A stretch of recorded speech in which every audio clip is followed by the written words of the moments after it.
नमस्कार, मैं हूं वैभव नाथ शर्मा और आप देख रहे हैं मेरा YouTube चैनल वैभव वन। मित्रों, आज हम लोग बात करेंगे, बहुत ही विशेष तिथि है आज, शरद पूर्णिमा की तिथि। लोगों की जानकारी के लिए बता दूं कि शरद पूर्णिमा वगैरह ऐसी तिथियां हैं जिन विषयों पे, जिन तिथियों के लाभ लेने के लिए मैंने बहुत सारे उपाय पिछले 10 सालों में बता रखे हैं।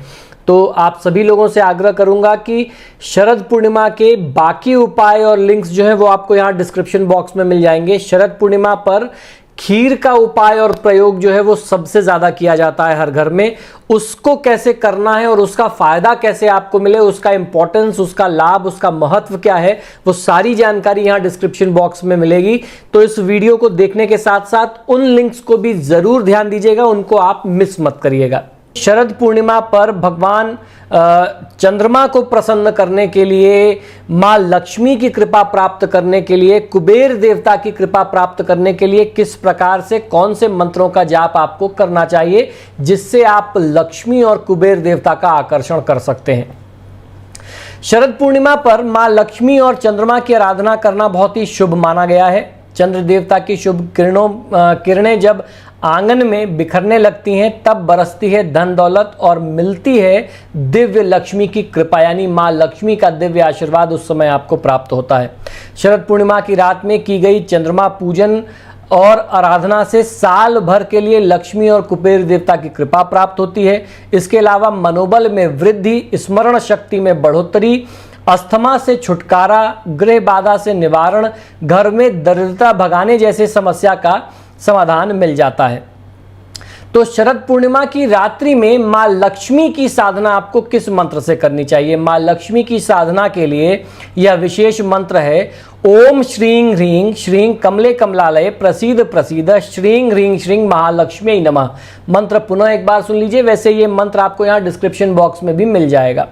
ओम श्रीं ह्रीं श्रीं कमले कमलालय प्रसीद प्रसीद श्रीं ह्रीं श्रीं महालक्ष्मी नमः। इस मंत्र का जाप कम से कम 108 बार चंद्रमा की रोशनी में बैठ करके किसी भी व्यक्ति को सफेद वस्त्र धारण करके जरूर करना चाहिए। इससे आपको मां लक्ष्मी की दिव्य कृपा अवश्य मिलती है। शरद पूर्णिमा की रात में सौभाग्य और आशीर्वाद प्राप्त करने के लिए, देवी देवताओं की कृपा, सौभाग्य बढ़ाने, ऐश्वर्य बढ़ाने के लिए और मां लक्ष्मी की कृपा लेने के लिए आपको कौन से मंत्र का जाप करना है वो भी समझ लीजिए। अब हम लोग जानते हैं कि समस्त देवी देवताओं की कृपा कैसे मिले, महालक्ष्मी की कृपा कैसे मिले, भगवान भोलेनाथ, माता पार्वती की कृपा कैसे मिले और इसके साथ साथ कुबेर देवता की कृपा हमें कैसे मिले। हर प्रकार से हमारा घर जो है वो संपन्न किस तरीके से रहे, ऐश्वर्य कैसे मिले, सुख कैसे मिले, इसके बारे में मैं आपको एक मंत्र बताता हूं जिस मंत्र का जाप करने से समस्त देवी देवताओं की कृपा मिलती है और उनकी कृपा प्राप्त करके आप अपने ऐश्वर्य की वृद्धि कर सकते हैं, सुख और समृद्धि की वृद्धि कर सकते हैं, ऐश्वर्य की प्राप्ति कर सकते हैं। यह मंत्र इस प्रकार है, पुत्र पौत्र धनम धान्यम हस्तश्वादि गवेरथम प्रजानाम भवसी माता आयुष्यमंतम करोतु में। यह मंत्र आपको यहां डिस्क्रिप्शन बॉक्स में मिल जाएगा। जैसे मैंने बताया सभी मंत्र आपको यहां डिस्क्रिप्शन बॉक्स में मिलेंगे। इस मंत्र को फिर से एक बार समझ लीजिए, पुत्र पौत्र धनम धान्यम हस्तश्वादि गवेरथम प्रजानाम भवसी माता आयुष्यमंतम करोतु में। तो इस प्रकार से इस मंत्र का जाप करना है। कम से कम 108 बार आपको इस मंत्र का जाप करना चाहिए। शरद पूर्णिमा की तिथि सिर्फ यहीं समाप्त नहीं हो जाती कि आपने चंद्र देवता की पूजा कर ली और खीर का भोग लगा लिया। भगवान शिव की पूजा करने का भी बहुत ही विशेष विधान इस तिथि में बताया गया है। तो शरद पूर्णिमा पर भगवान शिव का किस विशेष मंत्रों से पूजन करें और पूजन का क्या विधान हो ये भी आपको समझना बहुत जरूरी है। अगर कोई व्यक्ति ये सारे उपाय पूरे दिन में करता है, इसमें ऐसा जरूरी नहीं है कि शरद पूर्णिमा की रात में ही आप करें, पूरे दिन में कभी भी आप करते हैं तो आपको बहुत अच्छा फायदा मिलता है। तो आपको करना क्या है, शिवलिंग का जल से स्नान कराने के बाद पंचोपचार पूजा करें, यानी 5 चीजों से जो पूजा होती है। 5 चीजों में विशेष रूप से सफेद चंदन, अक्षत, बिल्वपत्र, आंकड़े के फूल जिसे आक का फूल या मदार का फूल कहते हैं, मिठाई आदि का भोग लगा करके भगवान शिव की जो भी आपको मंत्र विधि मालूम हो आसान रूप से आप उनकी पूजा आराधना कर लें, उनका ध्यान कर लें, जीवन में शुभ लाभ की कामना करें।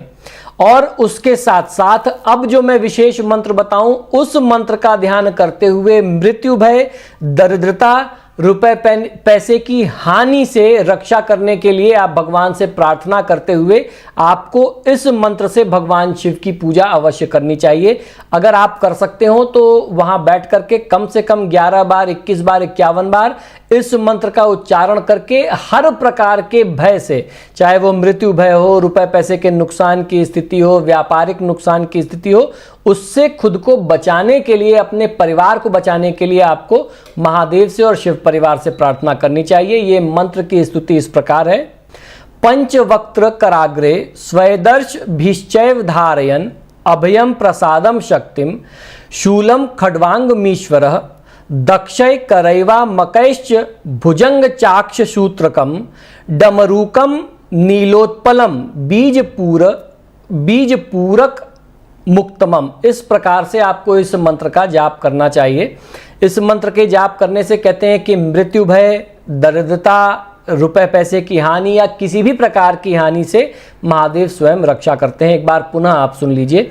पंचवक्त्र कराग्रे स्वैदर्श भीश्चैव धारयन् अभयम प्रसादम शक्तिम शूलम खड्वांगमीश्वरः दक्षय करैवा मकैश्च भुजंग चाक्ष सूत्रकम डमरूकम नीलोत्पलम बीज पूरक मुक्तमम। इस प्रकार से आपको इस मंत्र का उच्चारण करना चाहिए। इसी के साथ साथ शरद पूर्णिमा की रात में कुबेर देवता को प्रसन्न करने का जो कुबेर देवता का मंत्र है, हम लोग अक्सर दिवाली पर खासतौर पर इस मंत्र की बात करते हैं, तो इस मंत्र का उच्चारण और जाप भी आप अपने सामर्थ्य और शक्ति के अनुसार कर सकते हैं। यह मंत्र है ओम यक्षाय कुबेराय वैष्णवणाय धन धान्याधिपतये धन धान्य समृद्धि में देहि दापय स्वाहा। तो ये मंत्र भी आपको यहाँ डिस्क्रिप्शन में मिल जाएगा। इन तीनों अलग अलग मंत्रों का अपना अलग अलग प्रभाव है, अलग अलग चमत्कार है। आप अपनी सुविधा के अनुसार आप चाहें तो इन तीनों का प्रयोग कर सकते हैं। अगर किसी मंत्र के उच्चारण में आपको असुविधा है, कष्ट है, दिक्कत है, उच्चारण कठिन है, तो जो आपके लिए आसान हो आप वो कर सकते हैं।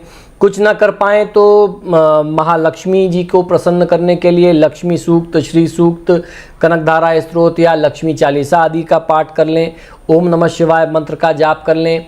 शिव मंदिर में जाकर के आज की रात्रि में दीपक लगाना, वो किसी भी पदार्थ का हो सकता है, तेल का, घी का, किसी भी तरीके के तेल का, उससे आपको फ़ायदा मिलता है। साथ ही साथ जो खीर के प्रयोग के बारे में मैंने बताया उसकी लिंक यहाँ डिस्क्रिप्शन बॉक्स में दी गई है, उसको आप ज़रूर करिएगा।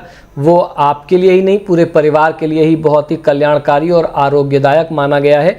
उससे सौभाग्य की भी वृद्धि होती है। तो इन उपायों को, प्रयोगों को करके आप लाभ अवश्य लीजिए। तो मित्रों, आशा करता हूँ कि ये चमत्कारी उपाय, ज़बरदस्त टोटके जो आपको मेरे चैनल पर मिलते हैं, महाकल्याणकारी टोटके जो आपको प्राप्त होते हैं, ये आपके जीवन में निश्चित ही चमत्कार दिखा रहे होंगे। आप सभी से आग्रह है कि जब भी आप मेरे वीडियोस देखते हैं तो इनको लाइक और शेयर ज़रूर किया करें। और आपने अगर अभी तक मेरे चैनल को सब्सक्राइब नहीं किया तो प्लीज़ इसे सब्सक्राइब करिए। इसी शुभकामना के साथ कि आपका दिन शुभ हो, मुझे आज्ञा दीजिए और देखते रहिए मेरा यूट्यूब चैनल वैभव वन। नमस्कार।